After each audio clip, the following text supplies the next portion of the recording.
Alright guys, welcome back to Unit 14, the Civil War, the American Iliad. If you remember in part 1, we kind of talked about how the Civil War awakened, how it began, the formation of the Confederacy, some of the early battles like Fort Sumter and First Bull Run, also comparisons. What we want to do in part 2 is look at the year 1862, the first full year of the American Civil War. And what we see in part 2 here is that the war will begin to intensify. Not only in terms of the battles and the rising casualties within the battles, but just this is really the year that the war begins to encompass the entire nation. The war really does become all-encompassing here in 1862, and the stakes for both sides will ramp up very high here in 1862. And so this is why I've entitled Part 2, The War Intensifies. And what we're going to cover in part 2 is we're going to talk about a lot of battles, but finish by talking about a political event that changes the outlook and changes the scope of the American Civil War. So we're going to cover a battle called Battle of Shiloh, a very interesting battle. It's actually doesn't take place in Virginia. It takes place back east, or back west in Tennessee. Then we're going to talk about a very big moment in the war in 1862 known as the Peninsula Campaign. This is going to be the closest that the Union will come to winning the war until the end of the war. And we're going to talk about a very, very important battle known as the Battle of Antietam. And then we'll finish out with a discussion about the Emancipation Proclamation. But we're first going to cover this battle known as the Battle of Shiloh. Now you see the picture on the screen here. This is a tiny little Methodist church in southwestern Tennessee. And the church is named Shiloh, and so the battle took place in and around the area of this church, and so this is why it's called the Battle of Shiloh. And it's interesting is this is going to be one of the bloodiest battles of the war, and Shiloh is actually Hebrew for a place of peace. But in 1862, this area is going to be anything but. So we're going to talk about the background of this battle, then the battle itself, and then ultimately what was significant about it. Okay guys, the background to the Battle of Shiloh, let me just kind of give you a big broad understanding of how this comes about. Okay, so by 1862 the war is on, and part of the Union strategy in the war was to eventually seize complete control of the Mississippi River. Now I'll discuss more about this later on when we get to the year 1863, but just kind of jot it down in your notes now that one of the main strategies for the Union to win the war is to control the entire length of the Mississippi River. That means then that by 1862, Union armies are beginning to push south into the states of the Confederacy. The first is, of course, going to have to be Tennessee. Now, in the West was a very large Union army. Remember, we talked about the Union Army back east, but there was one in the West as well. And this army was commanded by General Ulysses S. Grant. He was a brigadier general, so he's not the top general. He will be one day, but he's not there yet. There's a picture of him there on the left. His name is Ulysses S. Grant. His army begins to invade central Tennessee. The goal here for the Union Army by this invasion of Tennessee is to seize control of the Tennessee River, which is you can see the dark red line of the Union advance into Tennessee. It's that river just right that they're following right across that line. And you can see the Mississippi River back to the west. The goal here for the Union Army is to seize control of the Tennessee River, which flows into the Mississippi River, and thereby will allow the Union to control large portions of not only the Tennessee River, but also the Mississippi River. So, in 1862, in the summer of 1862, the Union begins their invasion of Tennessee. They are met. I should also mention that this invasion of Tennessee was largely carried out through the use of steamboats to ferry large amounts of Union soldiers down not only the Mississippi River, but also the Tennessee River. Now, at a place in southwestern Tennessee known as Pittsburgh Landing, this is where the Union decided that it would get off the river and begin their occupation of western Tennessee. And here's a picture of some of those Union gunboats after they have unloaded troops and supplies. Now, Pittsburgh Landing is very near that church I showed you earlier of Shiloh. So here at Pittsburgh Landing, the Union has now disembarked off the river. It is now occupying southwestern Tennessee. The Confederacy we're still with the background here. The Confederacy, they had an army in the West that was commanded by General Albert Sidney Johnston. This is the second Johnston for the Confederacy, so let's try to not get them confused. General Albert Sidney Johnston, commanding this Confederate army in the West, was actually stationed in northern Alabama. And when he had learned that Grant had made landfall near Pittsburgh Landing, he immediately set out with his army to oppose the Union invasion in the attempt to push the Union out of Tennessee and get them all the way back into Kentucky. So you can see on the map there on the right of Johnston's army moving towards Grant's army at Pittsburgh Landing. And Grant did not, Grant was a very green general. He didn't really know what he was doing so much early in the war. And so when he first put his soldiers here on the bank of the Tennessee River, he really didn't send out any scouts to find out where the Confederate army was. This meant that Johnston's army was allowed to get within 20 yards of the Union army before they knew it was there. And you can see on this map here that on the morning of April 6, 1862, the Confederate attacked the Union lines and caught them completely off guard. Here's a very famous painting of the battle. This is a picture of the Union Army. Now, this is a picture of one of the famous sites of the Battle of Shiloh, known as the Hornet's Nest. This is where many, many, many men died in this battle. Now, on the first day of this battle, the fighting was horrendous. The Union was suffering enormous casualties. So were the Confederacy. The fighting was nasty. It was bloody. It was a real shock to a lot of soldiers, just how intense this fighting was here at Shiloh. Now, during the first day of the fighting, General Albert Sidney Johnston was actually shot and killed. This meant then that the Confederates didn't really have an overall strategy midway through the battle. Now, by the end of that first day, you can see on the map here on the left that the Confederates were able to push the Union nearly back into the Tennessee River, but because of the Union Navy on the Tennessee River that began bombarding the Confederate lines, by the end of the first day, the Union lines had solidified and the Confederate advance had stopped. And then night fell, and both sides began preparing for the next day of the battle. On that next day, General Grant's army had been reinforced during the night, and they attacked on the next day, April 7th, 1862. They dramatically outnumbered the Confederate army, so they were able to push the Confederates back across the very same field they had fought on the day before, and eventually the Confederate army was pushed off the battlefield and eventually had to retreat as fast as possible back into Mississippi. Here's a political cartoon of them retreating back out of Tennessee and into the state of Mississippi. And so this was the Battle of Shiloh, a 2-day battle that was extremely bloody. I'll mention that here some more in detail here in a second. Okay, so what's significant about the Battle of Shiloh? Well, a few things. The battle shows us that the Union is now beginning to seize large portions of the Confederacy. And this is going to continue, especially in the West, and especially as a result of Ulysses S. Grant. But you can see after the Battle of Shiloh, the Union is now beginning to seize very large portions of the Confederacy. We can also see as a result of this battle that the Union is beginning to seize control of the Mississippi River in order to sever the Confederacy in two. Now, this process is going to be completed in the next year of the war, but we're not quite there yet. But the other reason I've included this battle as part of our discussion on the Civil War is that it does demonstrate to you how the war is beginning to intensify. This was really the first bloodbath of the American Civil War. Now, this was a 2-day battle. We're going to have battles later on in this war that are a single day, that are even more bloody than this, but up to this point in the war, this was by far the biggest bloodbath of the American Civil War. You had 13,000 U.S. casualties, and for the Confederacy, about 10,700 casualties.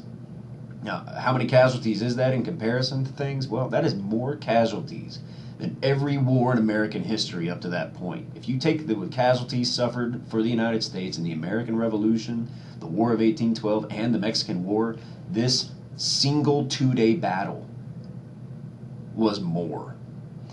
So this battle is kind of like, think of it as like a sign of things to come. This is not the bloodiest battle of the war. It's simply the bloodiest battle up to this point in the war and up to this point in American history. It was a real shocker for not only the North but the South. When both sides read the casualty reports of this battle, people were shocked. It was unbelievable. Nobody had ever seen anything like this.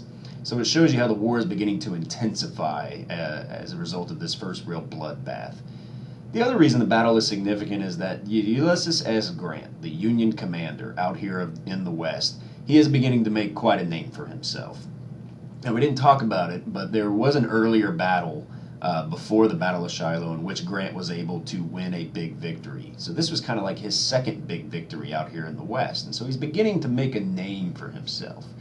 Now, this is eventually going to keep going. He's going to keep winning big victories out here. We're going to talk about another one in the year 1863.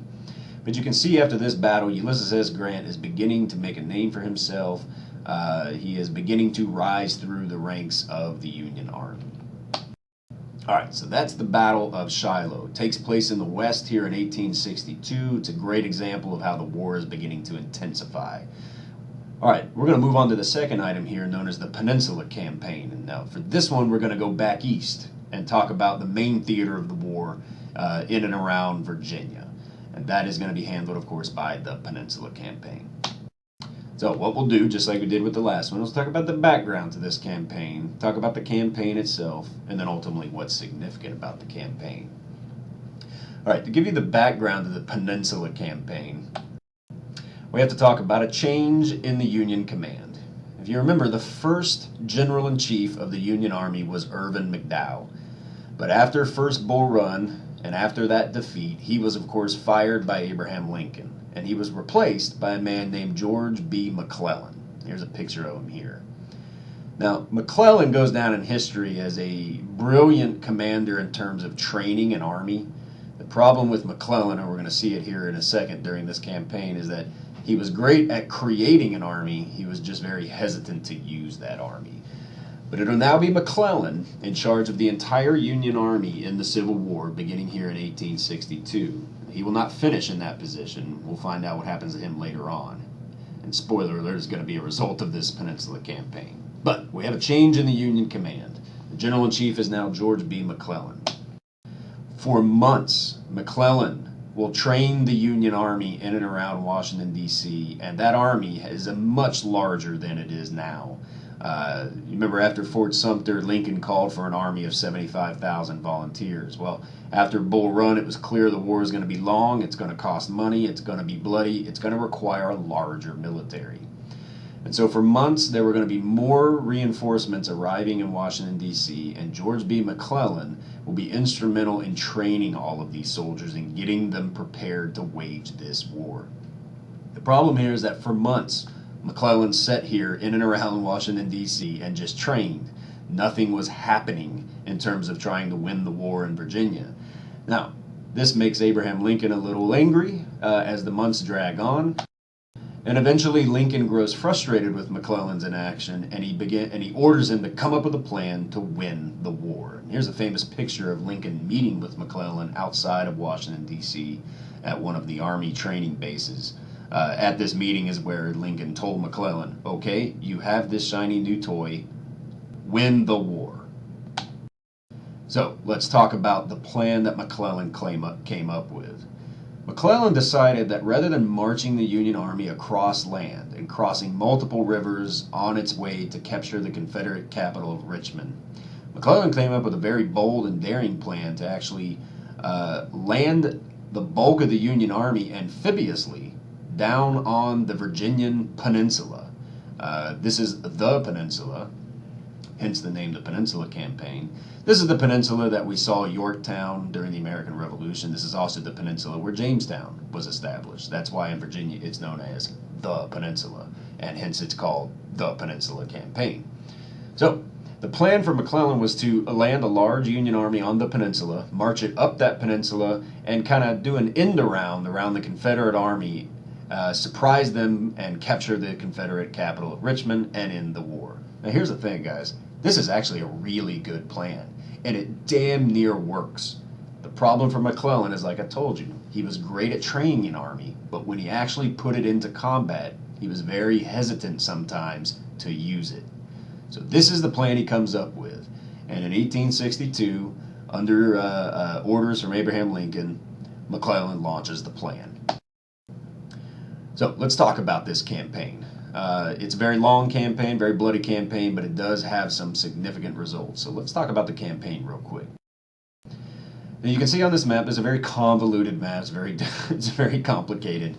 But you can see way down there on the kind of the bottom right corner, that's the beginning of the Peninsula Campaign. And you can see that in March and into April of 1862, the campaign seems to be going well as McClellan is slugging his way up the peninsula. But you can see that beginning in April, he bogs down. And he bogs down because he was always convinced that his Union army was outnumbered by a Confederate army, and this was never the case. Again, just pointing to the hesitancy that McClellan shows a lot as a general. So from April all the way to May, for a month, he will sit way down here on the peninsula believing that the army opposing him was much larger than his, when this was simply not the case. Finally, by May of 1862, he begins to move deeper and deeper into the peninsula. And by the time you get to the end of May, he is now at the gates of Richmond. So the plan, while slow to develop, is actually working. And by the end of May 1862, he is at the gates of Richmond. It seems as though Richmond is about to fall to the Union Army and the war be over. And that's where the fun begins. Okay, so after months of stalling in that peninsula, McClellan is finally at the gates of Richmond. The problem here is that when he had stalled on the peninsula, because he had hesitated for nearly a month, he allowed the Confederate army to move in and around Richmond to defend the city. So while he's at the gates of Richmond, he's kind of allowed the Confederates to heavily defend the city and dig in for the assault. Now, it's at this point, since McClellan is all the way at the gates of Richmond, it's at this point that we get a change in the Confederate command. The general that had been in charge of the Confederate Army up to this point was the guy we saw from First Bull Run. His name was Joseph Johnston. Well, since McClellan is now at the gates of Richmond, he is fired by Jefferson Davis, and he was replaced by the most famous Confederate military commander, Robert E. Lee. Here's a great picture of him. Robert E. Lee, it is now upon him to stop McClellan's advance and push the Union Army out of Virginia. And that's exactly what he did. McClellan made a huge mistake outside of Richmond by dividing his army, and Lee decided that this was a great moment to attack. And over the course of 7 days, McClellan's divided army was assaulted at 7 battles that were known as the 7 Days Battle. And we don't need to talk about every single one of the battle, but for 7 days, Lee will assault McClellan's army, pushing it back further and further and further, to the point that Lee forces McClellan's army completely off the peninsula. Here's a depiction of the Union Army getting onto boats, retreating and about to get onto boats to leave the peninsula. So Lee is able to force back McClellan's advance on Richmond over the course of 7 days. These are known as the 7 Days Battles. And by the end of the 7th day, McClellan's army is pushed off the peninsula and the campaign is over. Now, why is the Peninsula Campaign significant? A few reasons. Number one is that for the second time in the war, the Union advance to try to capture the Confederate capital of Richmond has failed. This, during the Peninsula Campaign, was actually the closest the Union's going to come to capturing the capital of Richmond until the end of the war in 1865. The other reason that the Peninsula Campaign is significant is that the results of it, the fact that it had failed miserably, this was very demoralizing for the Union. Northern morale will plummet upon learning of the campaign's failure. A lot of people thought the war is almost over. McClellan's at the gates of Richmond, but then he is just beaten severely by Lee during the 7 Days Battle, and the campaign has failed. And this is just a very demoralizing effect upon the Union and upon the northern population. The other significance of the Peninsula Campaign is that it results in the Confederacy appointing General Robert E. Lee as the overall commander of the Confederate militaries. This is a position he will hold until the end of the war. And guys, this is important because Robert E. Lee's command is very, very important for allowing the Confederacy to continue to fight this war as long as they actually did. And we're going to see how his brilliance as a military commander plays out during the rest of these lectures on the Civil War. The last reason the Peninsula Campaign is significant is that because this was a victory for the Confederacy, it puts the idea in the mind of Robert E. Lee that perhaps it is now time to take the war into the North. So it will eventually lead to a Confederate incursion or a Confederate raid into the North. And that's what we're going to focus on next, because this Confederate incursion into the North is going to result in the Battle of Antietam. All right, guys, the Battle of Antietam. Very, very important battle. So we're going to talk about the background real quick. I'll describe the battle in general. And then we'll pay attention, of course, to the significance of this battle. Guys, by late 1862, things are going great for the Confederacy in Virginia. They have beaten the Union at First Bull Run. They have now turned back the Peninsula Campaign. Morale in the Confederacy in Virginia is at an all-time high. Morale in the North, of course, is at an all-time low.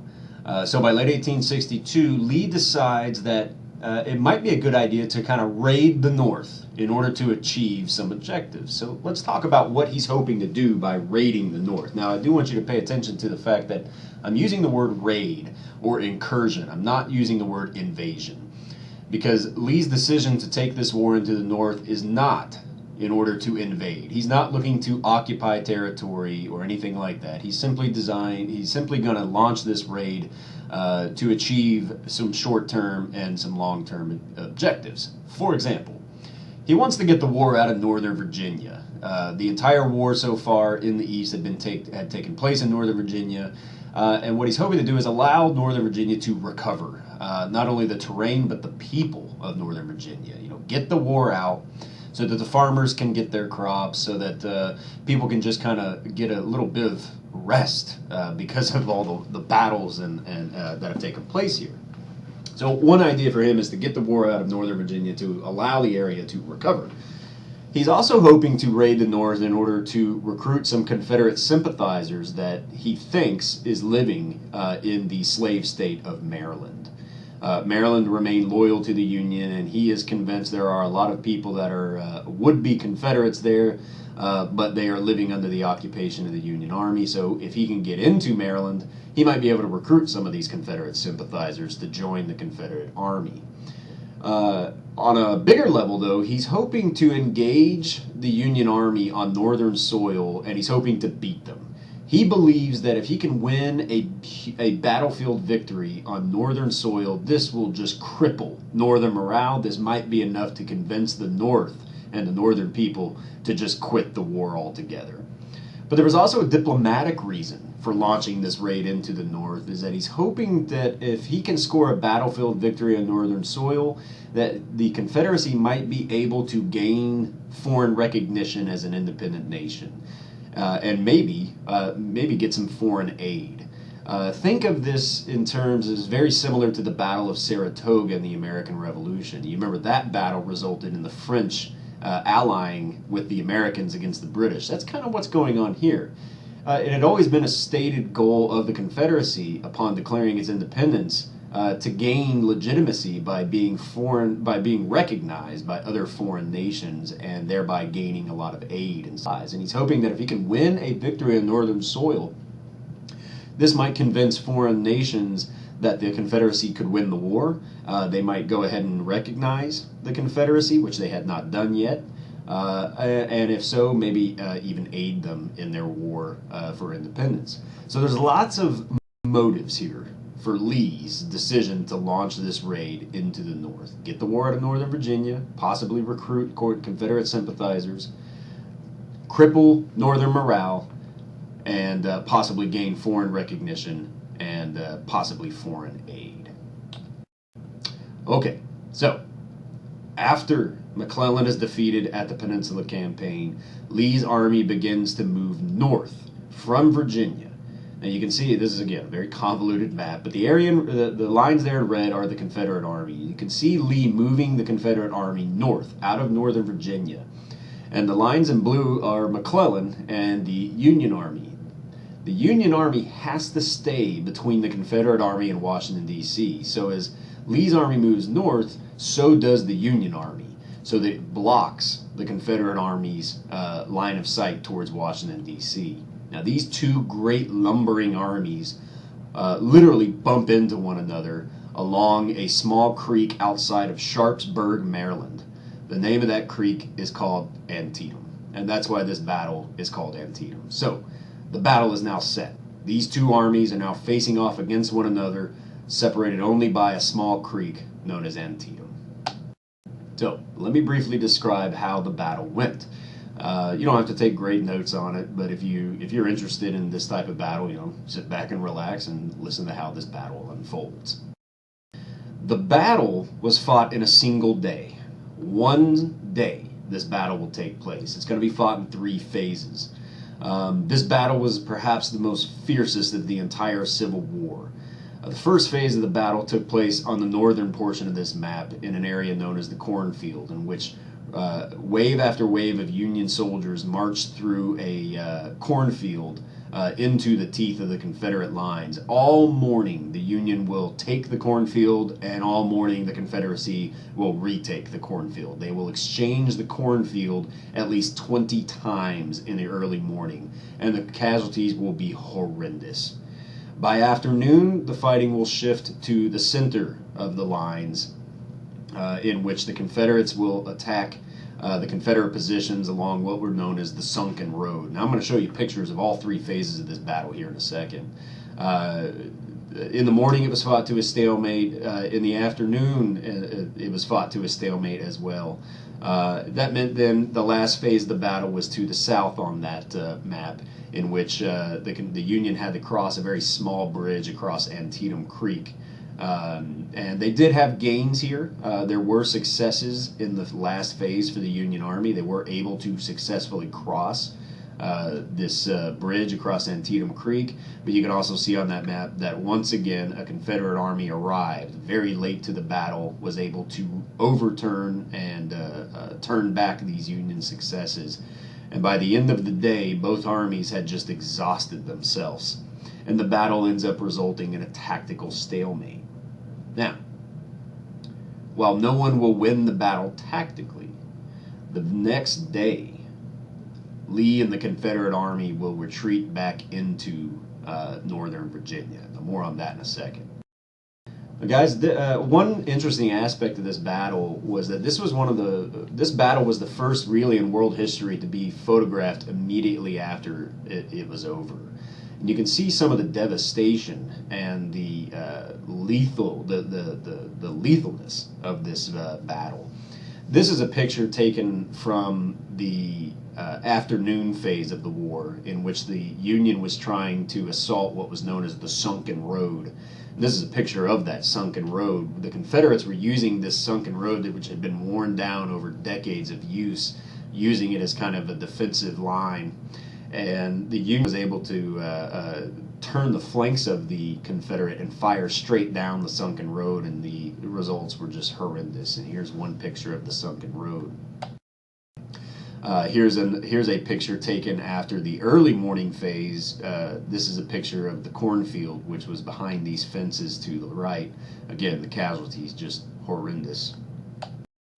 And of course, here's a picture of the west bank of the Antietam Creek after the last phase of the battle. You can see, of course, the casualties horrendous. Okay, so the battle results in a tactical stalemate. Now, what I mean by that is that neither of these armies was able to destroy the other one. At the end of the battle, the armies were still intact, just suffered horrendous casualties. But strategically speaking, the battle wound up being a victory for the Union.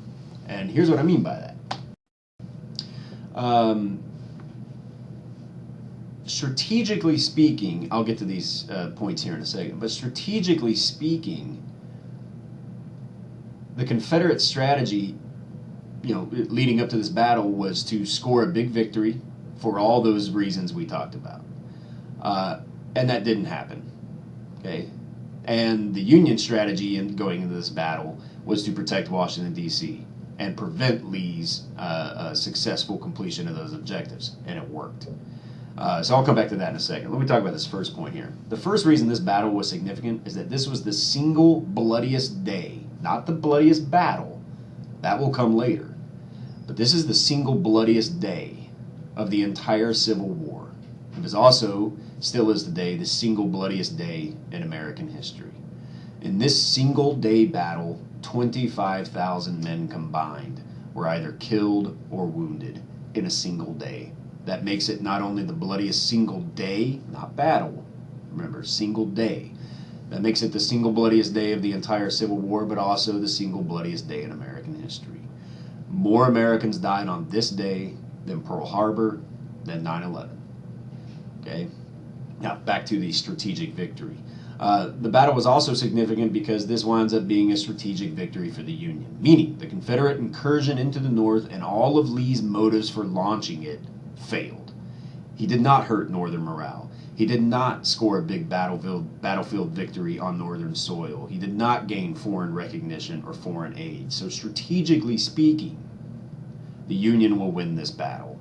And because this was a strategic victory for the Union, the last reason the battle was significant is that it leads directly to Abraham Lincoln's decision to issue the Emancipation Proclamation. And that is what we're going to talk about next. Okay, so we've covered the Battle of Shiloh, the Peninsula Campaign, and the Battle of Antietam. All three of those are great examples to show you how in the year 1862 the war is beginning to intensify. The last part of this, of Part 2, the Emancipation Proclamation, also fits this trend because the war is about to change, and that's a result of the Emancipation Proclamation.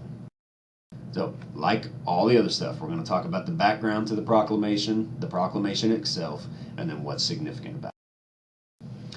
All right, guys, the background to the proclamation really starts at the very beginning of the war. You remember that Abraham Lincoln does not recognize that secession was legal. He does not recognize the legitimacy of the Confederate States of America. Instead, he believes that those states are simply in a state of rebellion. This, of course, creates some problems for Abraham Lincoln. One is the slaves that live in that Confederacy. If he does not view them as an independent nation, then he views them as citizens that are still protected under the U.S. Constitution, meaning their property as well. So early on in the war, it was the policy of Lincoln and of the Union that any runaway slaves that were captured by the Union Army, that these slaves were to be returned to their masters. Again, just illustrating the fact that Lincoln does not recognize the legitimacy of the Confederacy. They're simply in a state of rebellion. So these slaves, according to his own thought process, need to be returned to their masters. And here's a depiction of Union slaves being returned. The problem here is that, starting in the officer ranks of the Union Army, many officers began to question this policy. And the reason they began to question it is that, these slaves are being returned to their masters in the Confederacy, and they're being used in the Confederacy to support the Confederate war effort.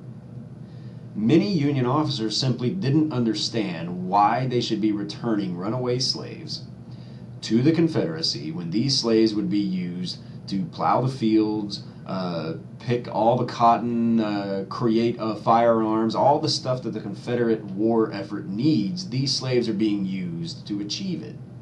So many Union officers began to question, why are we doing this? This doesn't make any sense. Returning these slaves is actually